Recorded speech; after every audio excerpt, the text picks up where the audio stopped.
A young priest stands in the temple court with a fresh scroll in his hands, and every word written on it is a sentence he will spend 40 years shouting at people who will not turn their heads. His name is Jeremiah. The record shows him watching the walls of his own city come down brick by brick, warning after warning ignored, until the day soldiers drag him to a cistern and drop him into the dark to die in the mud. I have sat with this man's story a long time, longer than almost any other in the book. It begins where the record says it begins, in Jeremiah chapter 1, in a small town called Anathoth, a few miles outside Jerusalem. He was a priest's son, born into the smell of incense and burnt offering, and he never asked for the thing that came looking for him. The call found him young, and the call was not comfort. It was a warning he would carry for 4 decades, a warning nobody would hear, spoken to a nation walking straight toward a cliff with its eyes wide open. Think about what that costs a man. 40 years of being right and hated for it. I have stood in ground like his, in valleys where the dirt still holds the ash of cities that fell exactly the way somebody said they would. So when I read Jeremiah, I do not read a complainer. I read a man handed a scroll and a life sentence in the same breath, told to open his mouth and keep it open while the walls came down around him, one course of stone at a time. That is where his book starts. That is not where it ends, because there is one more name in this story, and it is the name the pulpit almost always skips. Near the end, when Jeremiah is sunk in a miry cistern under the palace, left there to starve in the muck, one man goes to the king and says, "Stop." One man climbs down after him with ropes and old rags. And that man is not a priest. He is not a prince of Judah. The record calls him a Cushite, an African serving inside the king's own court. I am going to hold his full name back for now, the way the text almost holds it back, tucked into chapters most readers race past. But I want you to keep him in the corner of your eye the whole way through, because he is the reason this prophet lived to finish his book. Tonight we are going to walk the whole book of Jeremiah, end to end, the way I walk a dig site, one exhibit at a time. The scroll, the visions, the burned pages, the siege, the pit, and the African who reached down into it. Stay with me. The record has more in it than they ever read you on Sunday. Start with the call, because everything Jeremiah becomes is packed into the first words God speaks to him. Jeremiah chapter 1 verse 5. Before I formed thee in the belly, I knew thee, and before thou camest forth out of the womb, I sanctified thee, and I ordained thee a prophet unto the nations. Read that slowly. Before the belly, before the womb, before the boy from Anathoth had a face or a name. The record says the assignment was already written next to it. I taught history for 30 years back in the Delta, and I will tell you what I told my students. Most of us meet a verse like Jeremiah 1 verse 5 on a coffee mug and never feel the weight of it. But I have come to believe this is one of the heaviest sentences in the book. It is not a compliment. It is a draft notice. God is telling a young man that his whole life was set aside for a message the crowd would hate. I have sat with that on long nights, wondering how many of us would say yes to a calling that promised us 40 years of being ignored. I am not sure I would. That is the honest place I read this from. And notice how the boy answers. He does not stand up taller. He shrinks. Ah, Lord God, behold, I cannot speak, for I am a child. That is Jeremiah chapter 1, verse 6. A priest's son in Anathoth, close enough to Jerusalem to smell the temple smoke. And his first reaction to heaven is to say he is too young, too small, too tongue-tied for the job. I love him for that. The great prophets in this book do not start as heroes. They start as frightened people telling God he has the wrong address. But God does not take the objection. He reaches out, touches the boy's mouth, and says he has put his own words there. The reluctant child is now a voice to nations and kingdoms, to root out and to pull down, to build and to plant. Hold that image, a trembling young man, hand still shaking, now carrying a message that will outlast every king he ever warns. Then, the record does something a documentarian loves. It shows him two things and asks him what he sees. First, a rod of an almond tree. Jeremiah chapter 1, verse 11. In Hebrew, the word for almond sounds almost exactly like the word for watching. And God says, I will hasten my word to perform it. The almond branch is the first tree to bloom after winter, the early riser, and the message is plain. God is awake. God is watching to perform his word, not to forget it. Then, the second vision, verse 13. A seething pot, a boiling cauldron, and its face is tilted away from the north. Out of the north an evil shall break forth upon all the inhabitants of the land. The scholars are near united on what that pot means, and I read it the same way. The evil from the north is Babylon, the empire rising beyond the desert, and the tilt of that pot is the direction the disaster will pour from. Jeremiah has been prophet for about a minute, and already he has been shown the shape of the ending. To feel why that mattered, you have to see the world he was standing in. This is the reign of good King Josiah, the boy king who tore down the idols. The record says, found a lost book of the law in the temple and wept over it.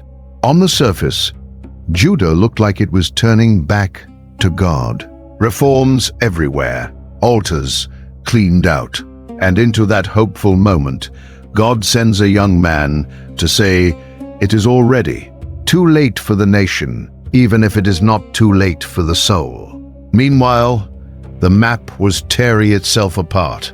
To the north, Assyria, the terror of the age, was collapsing. Its great city Nineveh fell in 612 before Christ, and out of that vacuum rose the Neo-Babylonian Empire under Nebuchadnezzar, hungry and organized and marching. Down south, Egypt stirred, wanting its share, and these two giants would meet on a plain called Carchemish, where Babylon broke Egypt and became the master of the world.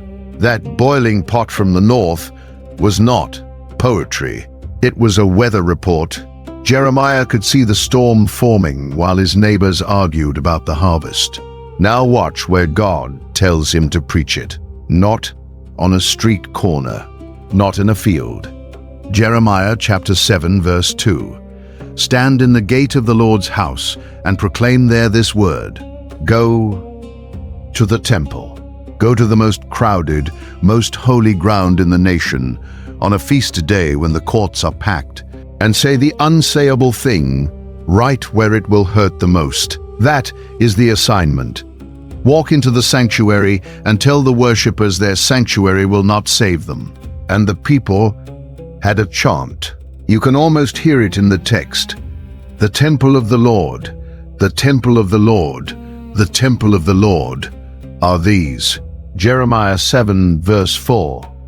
Say it 3 times and it sounds like faith, but the way I read it, it had curdled into a good luck charm.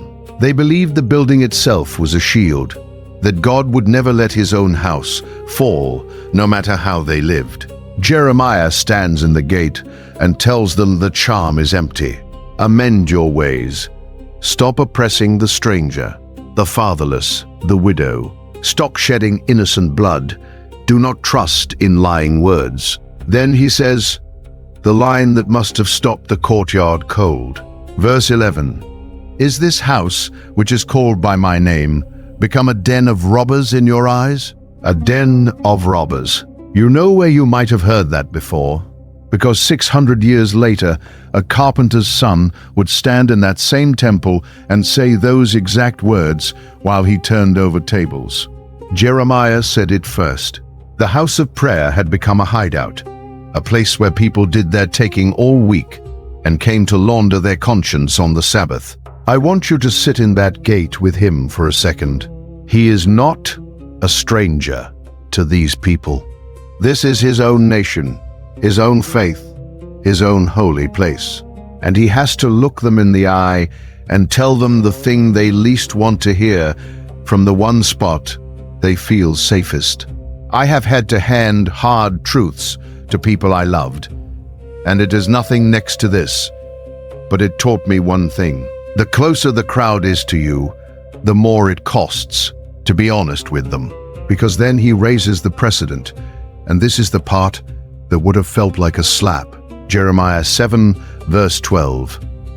Go ye now unto my place which was in Shiloh, where I set my name at the first, and see what I did to it for the wickedness of my people Israel. Go to Shiloh. Go look. Shiloh was the old sanctuary town, the place where the tabernacle stood for generations, where the Ark of the Covenant once rested before it was ever carried to Jerusalem.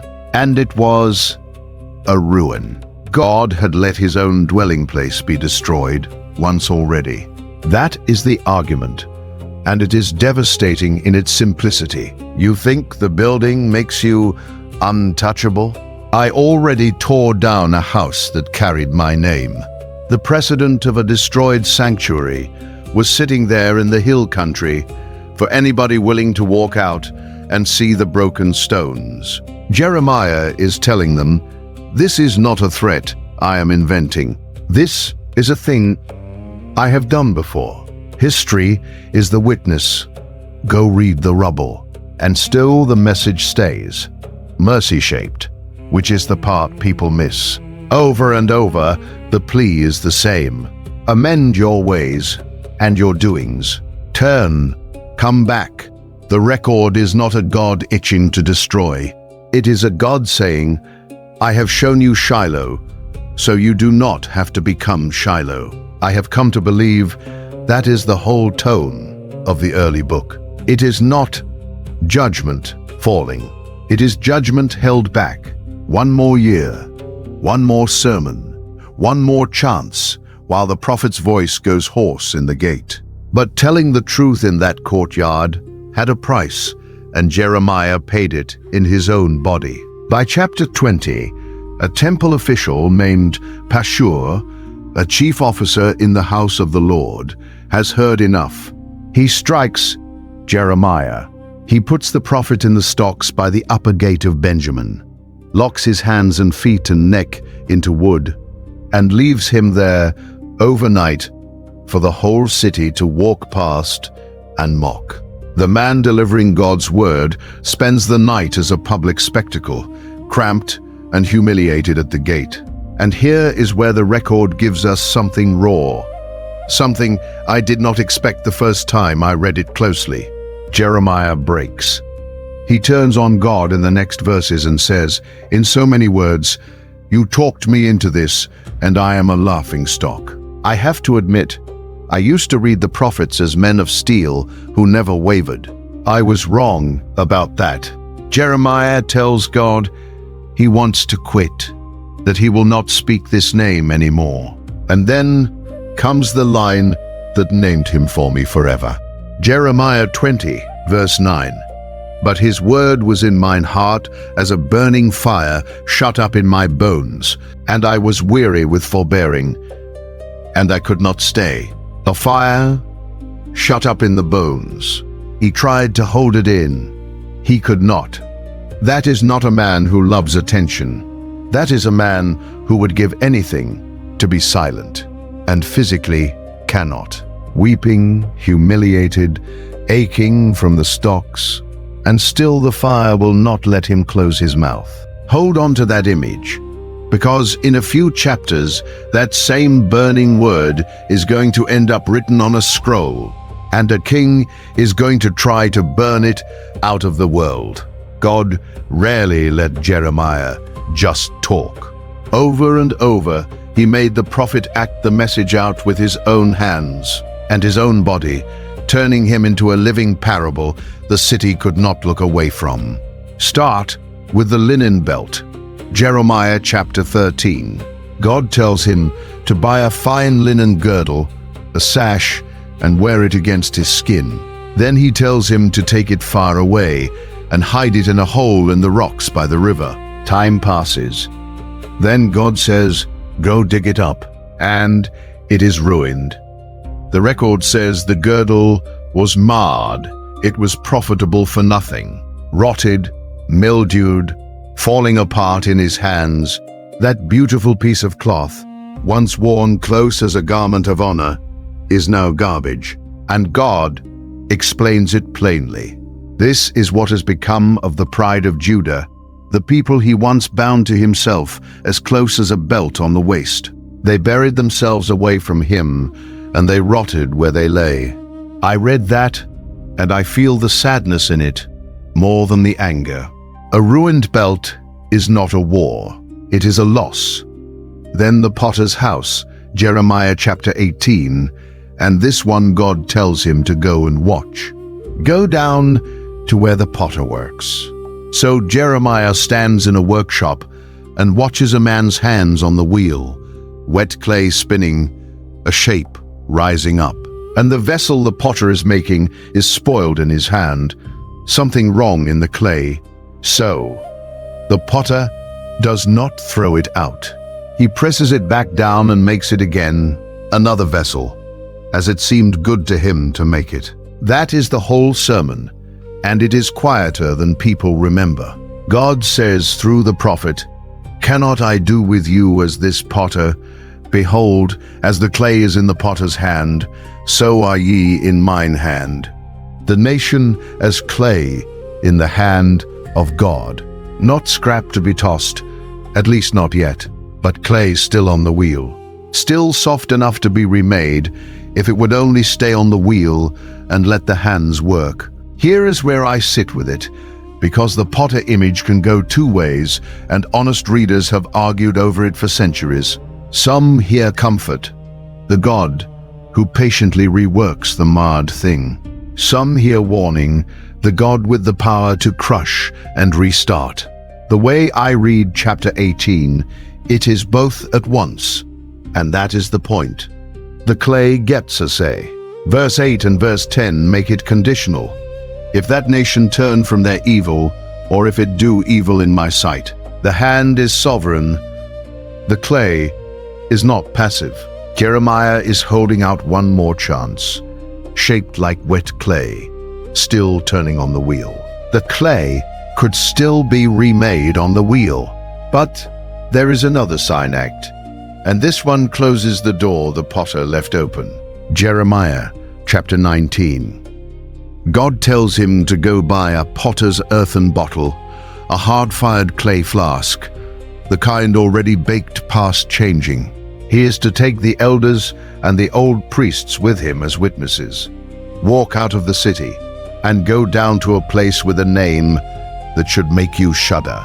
The valley of the son of Hinnom, Topheth. The record shows this is the ground where they had burned their own children in fire to Baal, and Jeremiah is sent to stand there and speak. And in that valley he lifts the flask over his head where the witnesses can see it, and he says the word, and then he throws it down. It shatters on the stones. Jeremiah 19 verse 11. Even so will I break this people and this city, as one breaketh a potter's vessel that cannot be made whole again. Read that last line slow. That cannot be made whole again. The soft clay on the wheel could be pressed back and reshaped. The fired flask cannot. Once it is baked and broken, no hand on earth puts it back together. The elders and the old priests are standing right there watching. which matters.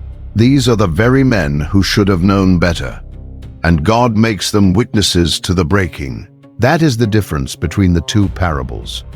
And the way I read it, Jeremiah is telling them the window is closing. There is a stage of hardness past which mercy no longer reshapes. It only buries. I have stood in dry valleys like that one, turning broken pottery over in my hands, and I will tell you, a shard is a small thing that carries a whole verdict. You cannot unbreak it.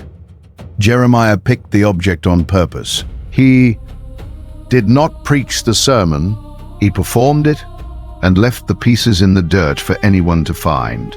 Then comes the strangest costume God ever asked him to wear. Jeremiah, chapter 27. God tells him to make a yoke, the heavy wooden bar and leather cords they laid across the necks of oxen, and to put it on his own neck and walk through Jerusalem wearing it. The message in the wood was plain: bend your neck to the king of Babylon and live. Nebuchadnezzar is the yoke God has appointed, and fighting it is fighting heaven. Submit, and you keep your city. It was the least popular sentence a man could carry, and Jeremiah carried it on his shoulders in public. And a rival stood up. Jeremiah chapter 28. A prophet named Hananiah, speaking smooth and speaking in God's name, announces the opposite. Within 2 years, he says, Babylon's power will be broken and the exiles will come home. Then he walks up to Jeremiah in front of the crowd, takes the wooden yoke off the prophet's neck and breaks it in his hands. A bold piece of theater. The crowd would have loved it. Comfort always outdraws the hard word. Jeremiah does not fight him in the moment. He walks away. But the word comes back, and it is heavier than the wood. God says Hananiah has broken a yoke of wood, and in its place will come a yoke of iron. And then the plain sentence, Jeremiah 28, verse 16. This year thou shalt die, because thou hast taught rebellion against the Lord. The record closes the account in the next verse. Hananiah the prophet died that same year, in the 7th month. I want you to sit with how quiet that ending is. No fireworks, no vindication speech from Jeremiah.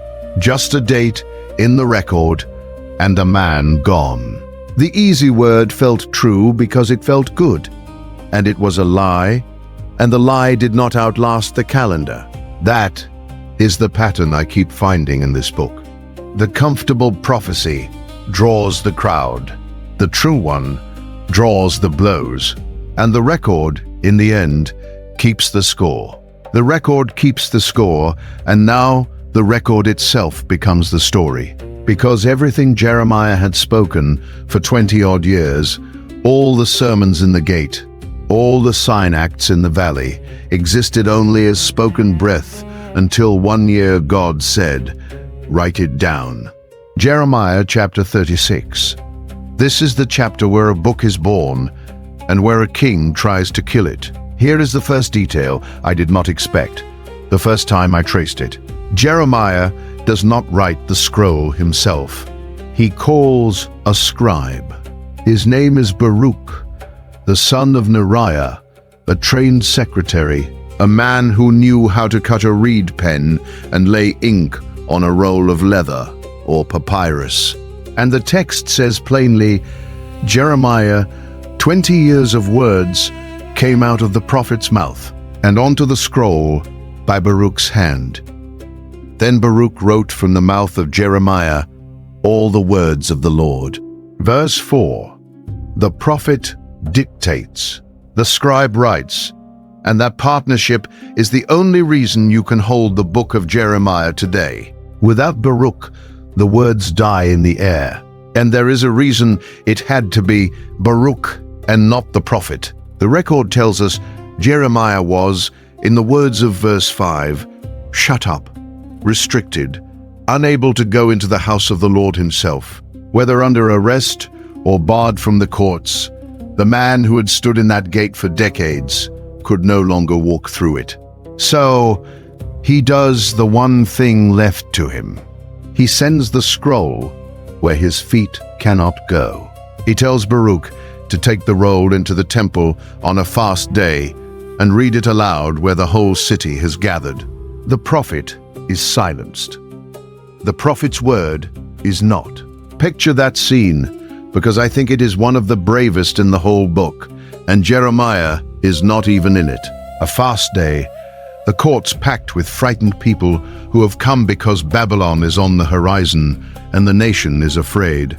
And a scribe unrolls a leather scroll and begins to read out loud in their ears the accumulated warnings of a generation.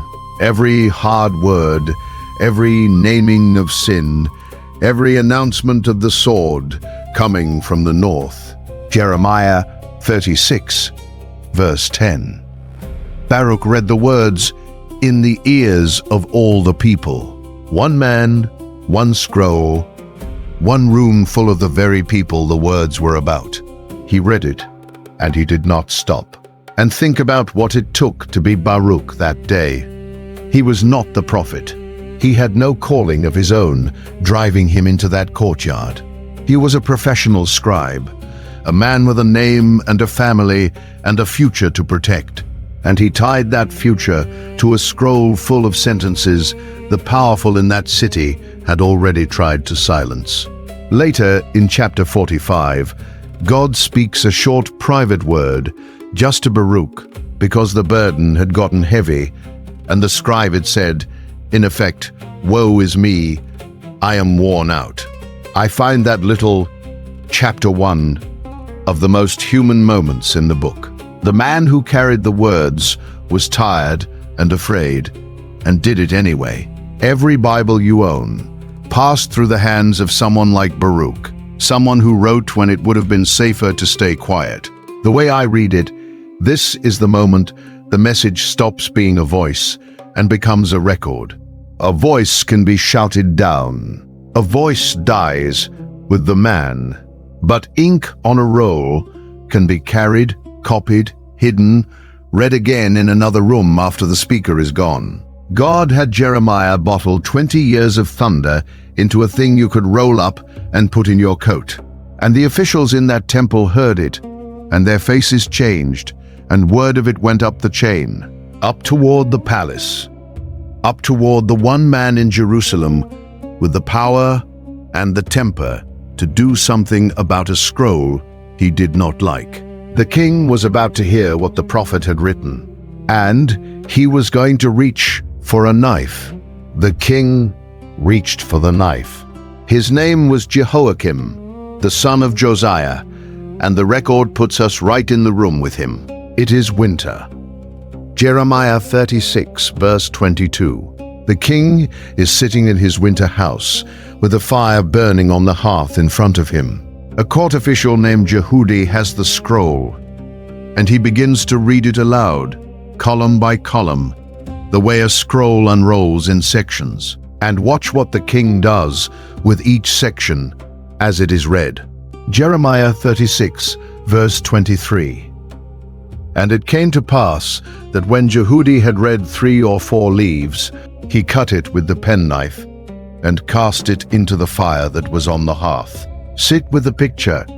The scribe reads a few columns. The king takes a small blade, the penknife a scribe used to sharpen reeds, and he cuts that piece off the roll and throws it into the fire.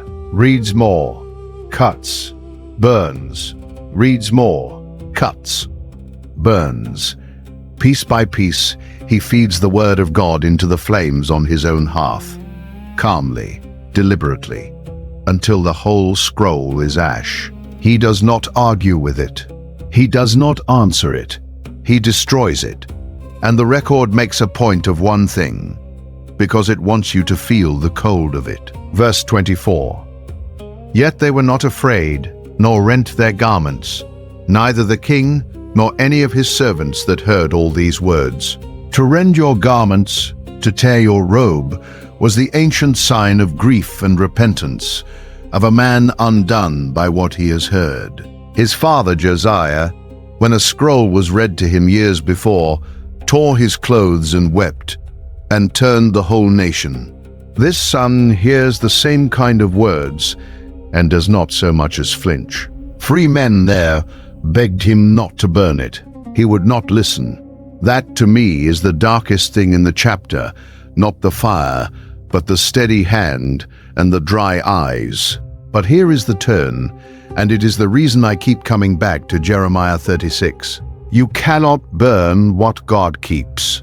The last verse of the chapter. Verse 32.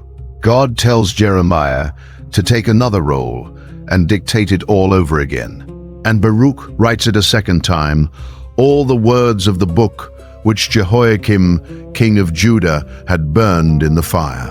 Every column the penknife cut, restored. The whole burned reel rebuilt, line by line from the prophet's mouth. And the verse adds 5 words that I think are the quiet thunder of the whole story. And there were added besides unto them many like words. He did not just get the scroll back. He got more. The king's fire did not shrink the message. It enlarged it.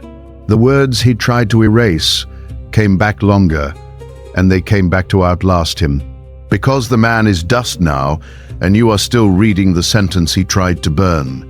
And there is a detail in the aftermath I do not want you to miss, because it tells you how God saw that fire. In the same chapter, after the burning, the word comes down on Jehoiakim personally. God says this king who fed the scroll to the flames will have no lasting seat on the throne of David, and his own body, when he dies, will be dishonored, cast out in the day to the heat and in the night to the frost. A man who thought he could erase a future with a penknife lost his own. He had the fire and the throne and the winter house, and the record gives him 3 columns of judgment for the columns he cut. The scroll he tried to destroy is now the reason anyone remembers his name at all, and they remember it as the man who burned the word of God and was not afraid. That is the epitaph his own hands wrote. That is the pattern the record keeps proving. A voice can be jailed. A scroll can be cut and thrown in the fire. A prophet can be shut up and shoved aside. And the word survives all of it, copied by a faithful scribe, carried out of a burning century into yours. The king had the power that winter. The scroll had the future. I have spent my life pulling records out of the ground that somebody once tried to destroy, and I have never once found the fire that finished the job. I have never found the fire that finished the job, and I have never found a weaker king than the one the record hands us next. Jehoiakim burned the scroll. He is gone now, and the throne passes down the line until it lands on a man named Zedekiah, the last king ever to sit in Jerusalem before the walls came down. If you want to understand how a kingdom dies, do not look at the enemy outside first. Look at the man on the inside who could not make a decision and stick to it. Because the record paints Zedekiah in a way that is almost painful to watch. He is not a monster like some before him. He is worse in one specific way. He is afraid. Afraid of Babylon, yes, but mostly afraid of his own princes, his own court, the hard men around his own table who wanted Jeremiah dead and wanted the war to go on. Zedekiah half believed the prophet. He kept sending for him, and every time the princes pushed, the king folded. Jeremiah 38, verse 5, catches the whole man in one line. Behold, he is in your hand, for the king is not he that can do anything against you. The king himself says it, I cannot stop you. A crown on a head that cannot say no. And outside those walls, the thing Jeremiah had preached for 40 years was no longer a warning. It was an army Nebuchadnezzar's forces had come up out of the north exactly as the boiling pot vision said they would. And now they sat in a ring around Jerusalem, cutting the roads, starving the city, slow. Siege is not a battle. Siege is patience turned into a weapon. The record will later tell us the bread ran out and the famine grew until mothers could not feed their children. The evil from the north had a camp, and it was not leaving. Here is the detail I find most human in the whole collapse. In the middle of that siege, with the enemy at the wall and the princes wanting the prophet's blood, King Zedekiah kept sneaking off to talk to Jeremiah in secret. Jeremiah 37, chapter 38. Again and again, the king pulls him aside, quietly, away from the court, and asks the same trembling question. Is there any word from the Lord? He wanted an answer he could live with. He wanted Jeremiah to tell him something other than surrender. And Jeremiah, chained or half free, gave him the same word every time. Bend the neck to Babylon, and you and this city will live. Fight, and it burns. And understand what the siege was actually doing to the people inside those walls. Because the record does not let us look away from it. A siege is a slow strangling. Babylon did not need to storm the gates. They only needed to wait, cut the roads, stop the harvest from coming in, and let the city eat itself. The Book of Lamentations, which tradition places in Jeremiah's own hand, mourns what that hunger did. Children fainting in the streets, the wealthy who once ate delicacies, now searching the refuse for scraps. This is the ground truth under the political drama. While the princes played their games and the king wrung his hands, ordinary families in Jerusalem were starving one day at a time. Every week, Zedekiah could not make up his mind, more of them died. That is the real weight on those secret meetings.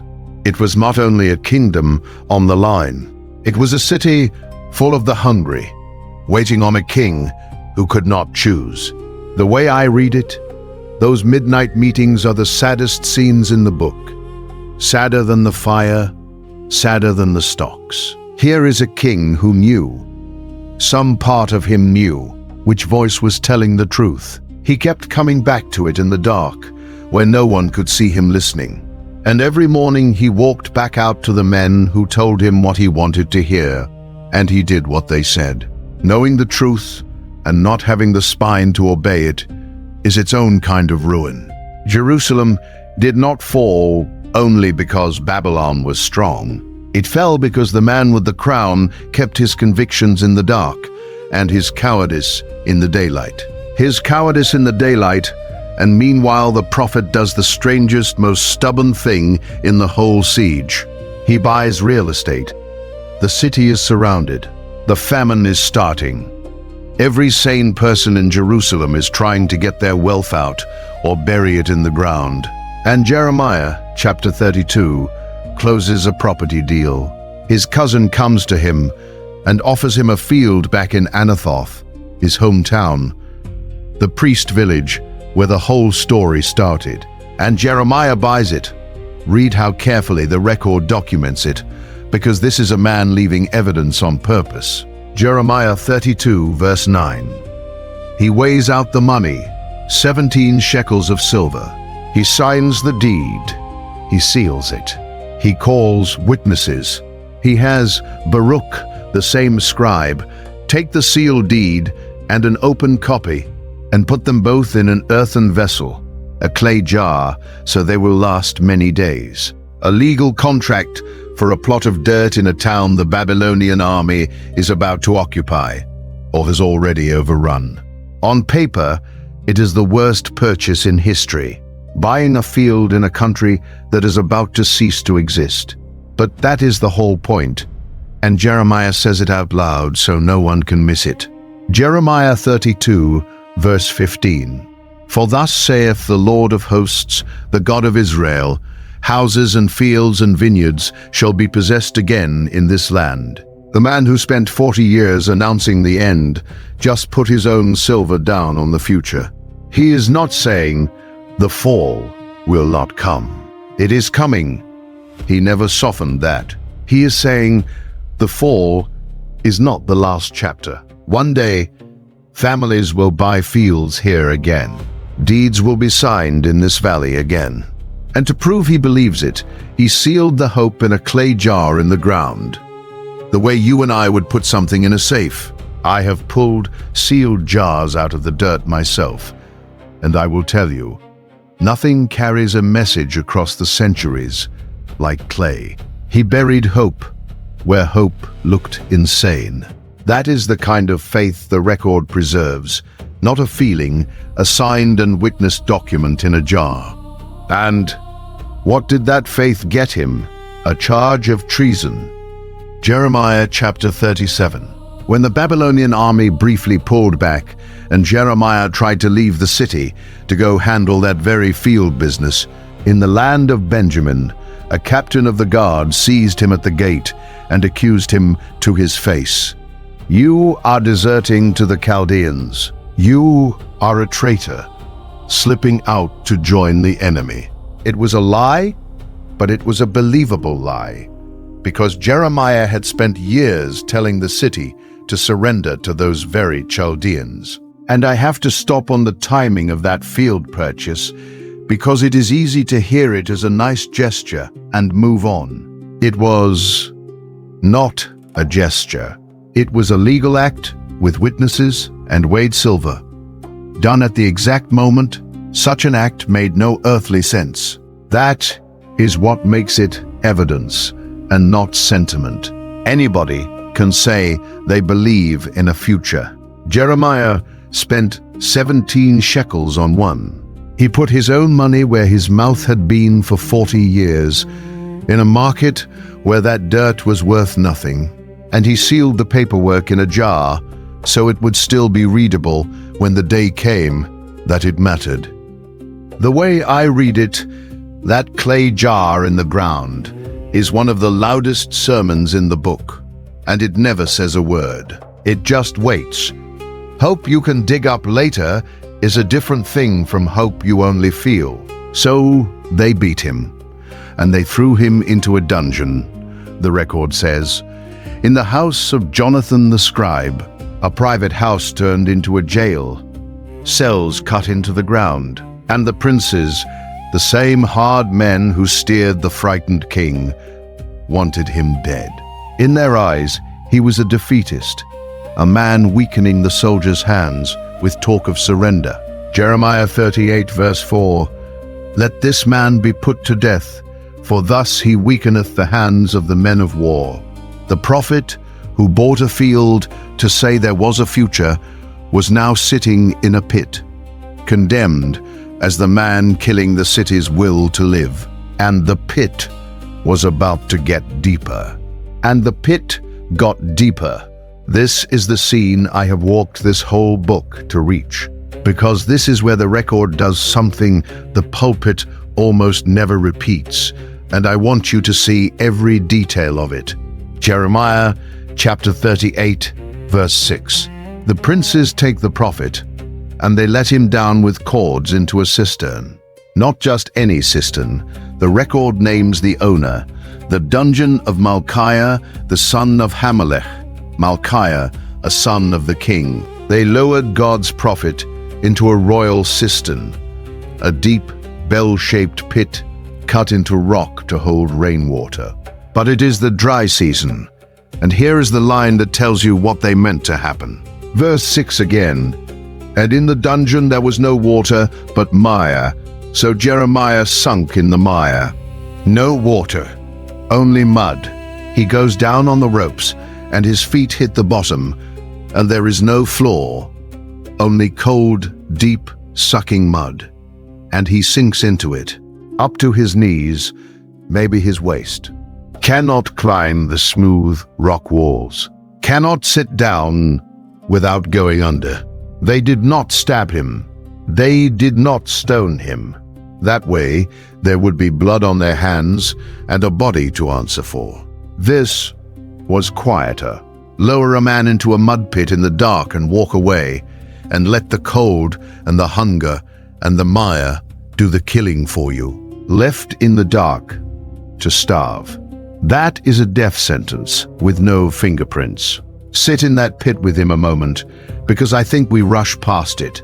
He is an old man now. 40 years of preaching a message nobody wanted, and this is where it lands him. Sunk to the waist in mud, at the bottom of a royal cistern in a starving city, condemned by his own countrymen, forgotten by a king too weak to stop it. If there was ever a moment the fire in his bones should have gone out, it is here. The prophet is at the bottom of a hole, and above him the whole nation has decided to let him die. And I want to be honest about how this pit fits the man's whole life, because it is not an accident that it ends here. Jeremiah had been promised, back at the very start in chapter 1, that they would fight against him, but not prevail.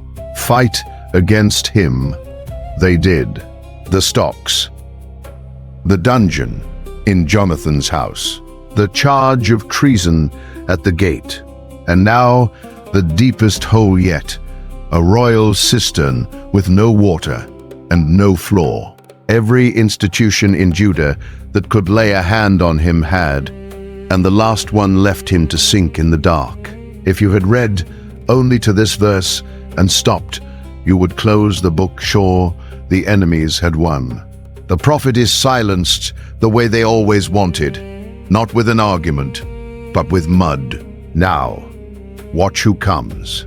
Not a priest, not a fellow prophet, not one of the men of Judah who had heard him preach for decades. The record names the man who moved, and it names him with a detail I do not want you to skip. Jeremiah 38 verse 7. Now when Ebed-Melech the Ethiopian, one of the eunuchs which was in the king's house, heard that they had put Jeremiah in the dungeon. Ebed-Melech the Ethiopian. The word in the Hebrew is Cushi, a man of Cush, the kingdom south of Egypt, in the land we now call Sudan and the Upper Nile, an African, a foreigner in a Judean court. The record does not hide his origin. It leads with it. And this is the man, the outsider, the servant, the one with the least standing in that palace to risk anything. This is the man who could not stomach what his betters had done. He does not whisper. He does not wait for a safe moment. He goes straight to where the king is sitting in the gate of Benjamin, in public, in front of the court, and he says it to the king's face. Jeremiah 38 verse 9. My lord the king, these men have done evil in all that they have done to Jeremiah the prophet, whom they have cast into the dungeon, and he is like to die for hunger in the place where he is. Read what he did there. Every powerful man in that court had looked at the prophet in the pit and chosen silence. The princes wanted him dead. The king was too frightened to cross them. And one African servant, a eunuch with no army and no clan behind him, walked into the throne room and called it what it was, evil. He named the crime, he named the danger, and he staked his own neck on a man everyone else had written off. The record shows that when Judah's own would not lift a finger, the man who moved came from Cush. Hold on to that, because the rescue is about to happen, and it is going to happen the same way, with the African doing the thing nobody else in the story would do. The African doing the thing nobody else would do. And watch how the record tells the rescue, because it slows down for a detail so small and so tender that I am convinced it was remembered by someone who was there. The king, shamed into it, tells Ebed-Melech to take men and pull the prophet out. So Ebed-Melech gathers 30 men and goes to the pit with the ropes. And before he lowers the cords to a man sunk to the waist in mud, he stops to think. about the man's body. Jeremiah 38 verse 11. He goes into a storeroom under the treasury, and he gathers up old cast clouts and old rotten rags, worn-out scraps of cloth, discarded rags, the kind of thing nobody keeps, and he ties them to the ropes and lets them down to Jeremiah with an instruction. Verse 12. Put now these old cast clouts and rotten rags under thine armholes under the cords. Put the rags under your armpits, between your skin and the ropes, so the cords do not cut into you when we pull. Think about that.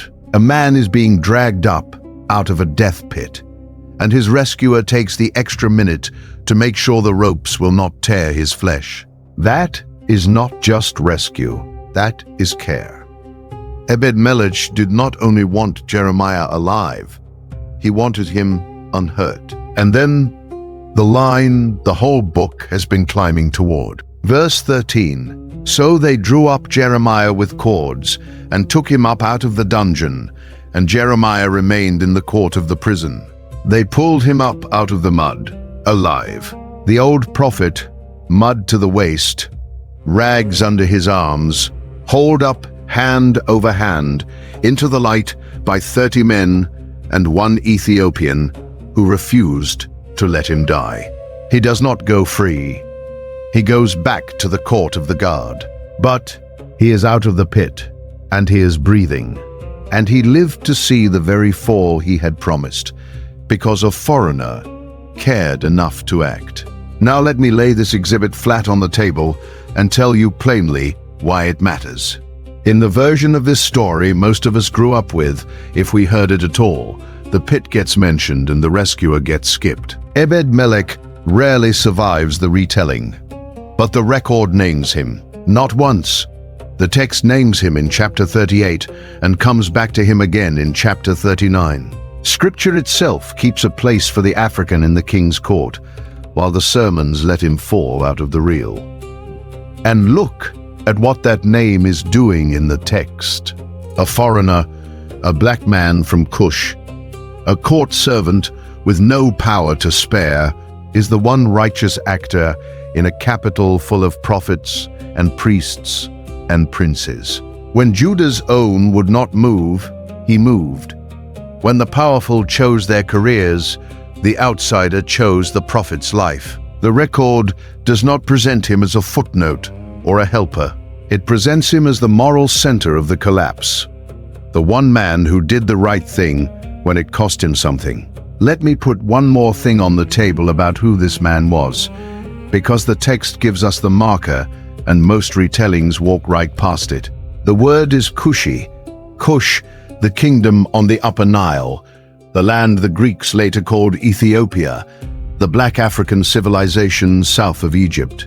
This is not a guess, and it is not a stretch. The Bible itself supplies the man's origin as the first fact it tells you about him, before it tells you his rank, before it tells you his deed. When I stood in the museums in Cairo and Khartoum and looked at the faces Kushite kings had carved of themselves in stone, I understood something about the man in that gate.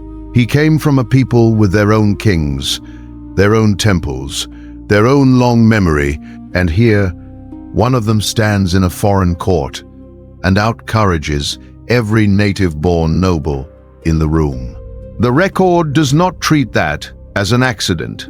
It treats it as the point. That is what I mean when I say I am restoring the real. I am not adding him to the story. He was always in the story. He was cut out of the retelling. And there is something the record is doing here that I think you feel, even if you have never had the words for it. A person is honored simply by being seen, by name, in the text, doing something that mattered. Judah forgot him. The Bible did not. For anyone watching this, who has ever done the right thing in a room full of people who would not, and walked out, sure that nobody noticed, the record noticed Ebed-Melech. It wrote his name down, and it kept it. The record kept his name, and then the record kept its word. The terrible half and the tender half both in the same chapter. Because everything Jeremiah had said for 40 years, everything the boiling pot vision had shown, everything the broken flask had promised in that valley, now comes due in a single season. Jeremiah chapter 39. The evil from the north stops being a warning and becomes a breach in the wall. The siege had ground on for a year and a half. The famine inside had gotten so bad, the record elsewhere says the bread was gone. And then, Jeremiah 39 verse 2, in the 11th year, the 4th month, the 9th day, the city was broken up. The wall was breached. Babylon's officers came in and sat in the middle gate, in the heart of Jerusalem, as conquerors. The city that had chanted, "The temple of the Lord, the temple of the Lord," as if the building made them untouchable, watched the building burn. Jeremiah gives it to us plain. In verse 8, "They burned the house of the king and the houses of the people with fire and break down the walls of Jerusalem." The temple, the palace, the homes, the walls, all of it, fire and rubble. 40 years of amend your ways ended in smoke you could see for miles. And King Zedekiah, the man who kept sneaking off in the dark to hear the truth and never had the spine to obey it, the record does not spare him. He tried to run. They caught him on the plains of Jericho and dragged him to Nebuchadnezzar. And then comes one of the most merciless sentences in all of Scripture. Verse 6, "They slew the sons of Zedekiah before his eyes. They made the last thing he ever saw, the killing of his own children. Then he put out the eyes of Zedekiah. His son's death was the final image burned into him, and then they took his sight. So he would carry it in the dark forever, and bound him in chains, and hauled him to Babylon. That is what it cost to know the truth in the dark, and defy it in the daylight." I cannot read that verse without going quiet. Now here is why I laid the pit scene down so carefully, and why I told you to hold on to that name. Because in the very middle of a chapter about a city burning, God stops the camera on one man, not a king, not a prophet, a foreign servant. Jeremiah 39, verses 15 through 18. While the walls are coming down, the word of the Lord comes with a personal message for Ebed-Melech the Ethiopian. Read what God says to him. Verse 17, "I will surely deliver thee, and thou shalt not be given into the hand of the men of whom thou art afraid." In a city where kings are being blinded and children slaughtered, and the whole population marched into exile, God singles out the African who pulled the prophet from the pit and promises him by name, "You will live." And then verse 18, the reason, and I want you to hear it exactly. "For I will surely deliver thee, and thy life shall be for a prey unto thee, because thou hast put thy trust in me, saith the Lord." Your life shall be for a prey, an old way of saying you will escape with your life like a soldier carrying plunder off a battlefield. You will walk out of this ruin alive. And notice the reason God gives. Not because he was a Judean, not because of his blood or his birth or his nation. "Because thou hast put thy trust in me." The one man in Jerusalem God stops to personally rescue is a black foreigner, and the ground of his rescue is his trust, nothing else. The way I read it, the record could not make it any plainer. The insider king who knew the truth and hid from it lost his sons and his eyes. The outsider servant who acted on what was right and trusted God walked out of a dying city with his life. The Bible drew that contrast on purpose, and then decades of retelling quietly cropped the servant out of the frame. I have come to believe that is one of the great edits of church history. Not a conspiracy, just a slow forgetting. And putting Ebed-Melech back in the reel is the whole reason I walk you through this book. Sit with the two men side by side for one more second, because this is the heart of it. Zedekiah had every advantage: the crown, the court, the prophet on call, and threw it away one cowardly morning at a time. Ebed-Melech had nothing: a servant, a foreigner, a man who could have kept his head down and stayed alive by staying quiet. He risked it all on one act of courage, and God wrote him into the survivors list by name. If you have ever felt like the outsider in the room where the decisions get made, like the one with the least power and the most conscience, this is your verse. God kept the promise He made to the man everybody else forgot. But the story does not end with a rescue and a bow, and I will not pretend it does, because the record does not. After the city falls, Babylon appoints a governor over the poor remnant left in the land, a decent man named Gedaliah, and for a moment there is a fragile peace. Then a jealous royal named Ishmael murders Gedaliah at a meal, and the whole remnant panics. Babylon will blame us. They will come back and finish us. And in their fear, they come to Jeremiah, the old prophet, and they ask him to pray for a word, and they swear they will do whatever God says. God's answer, through Jeremiah, is the same word it always was: stay in the land. Do not run to Egypt. Stay, and you will live. And just like Zedekiah, just like Jehoiakim, just like every crowd that ever preferred the comfortable prophecy, they hear the true word and do the opposite. Jeremiah, chapter 43.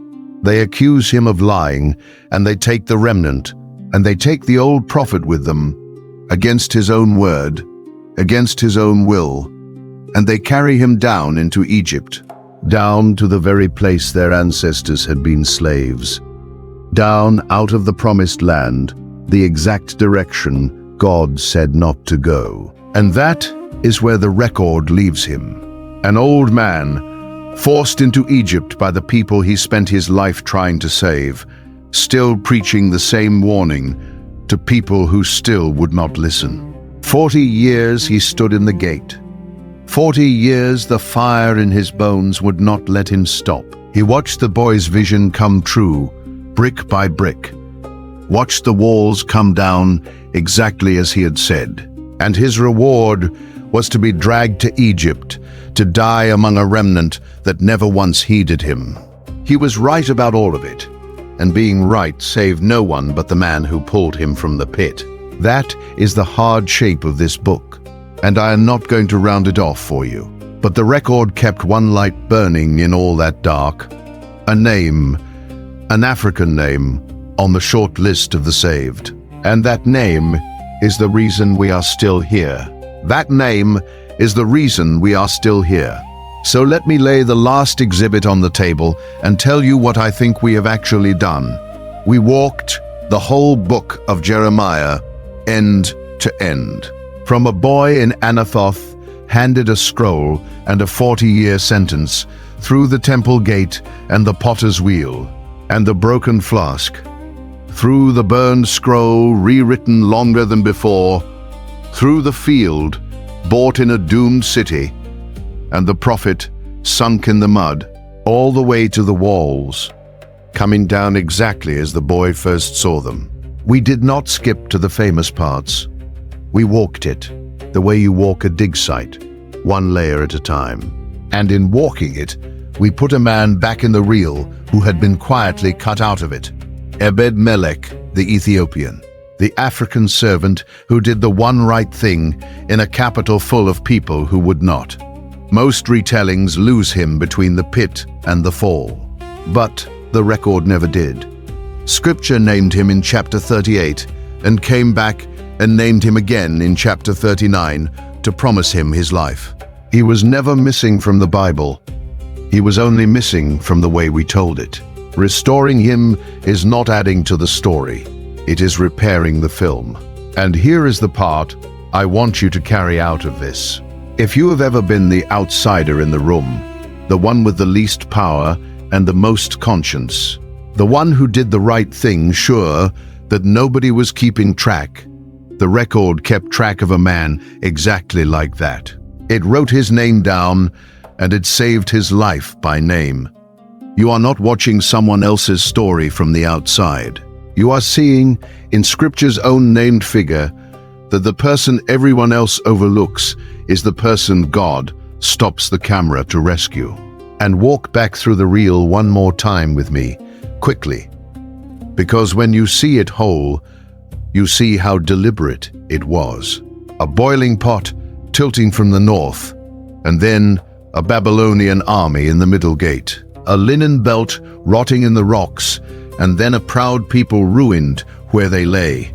A fired flask shattered in the valley of Hinnom, past all mending, and then walls broken that could not be made whole. A field bought and sealed in a clay jar against all reason, and a promise that houses and fields would be owned in that land again. The man acted out the ending for 40 years with his own hands and his own body, and every sign came true, down to the brick. This is not a loose collection of Bible stories. It is one long, consistent record of a word that would not fail, kept by a scribe who would not quit, and a servant who would not look away. Now let me be plain about what this has been, because the persona I keep is a man who respects the dirt he digs in. This has been one telling of Jeremiah, one reading laid out as carefully as I know how. But the text on the page is deeper than any retelling I could ever give you, mine included. I am a field historian, not a prophet. What I have offered you is an interpretive reading of the record, the way I have come to understand it after years of sitting with it, and not any claim to prophetic authority. Where I read it one way, a careful reader might read it another, and the scroll is big enough to hold the honest disagreement. One more thing for the record, the way I always end. Every quotation I put in your ears tonight follows the King James Version. A fire shut up in my bones, I will surely deliver thee. Houses and fields shall be possessed again in this land. Those are not my words dressed up. Those are the words on the page, and I wanted you to hear them in their own weight, not my paraphrase. So, here is the one thing I will ask of you. If Ebed-Melech was new to you tonight, if you had walked past this book 100 times and never once caught the African in the king's court who pulled the prophet from the mud, then leave me one word in the comments. Just one. Ebed-Melech. That is how I will know the reel got restored for one more person. And if you want to keep digging with me, subscribe, because the next reel goes deeper. There are more names in that dirt that the retelling lost, and I intend to keep pulling them back into the light. And before I go, let me speak something plain over you. Whoever you are, and wherever this finds you, may you have the courage of the man from Cush to move when the powerful will not, to do the right thing in the room where it costs you something, and to trust God with the cost. May the record of your life, the part no crowd ever sees, be kept by the one who kept a servant's name through the fall of a whole kingdom. This story honors every people, every nation, every soul willing to trust and to act, because that is how the record itself tells it. Go in peace, keep the fire, and I will see you at the next dig. Amen. One last word before you go. Everything you heard tonight, I read from Scripture. I am not summoning anything, and I am not here to make you afraid of the dark. I am here to make you stand in awe of the God who rules it. I quote the King James Version, unless I say otherwise. The shadow is real, but it is not the last word. He is.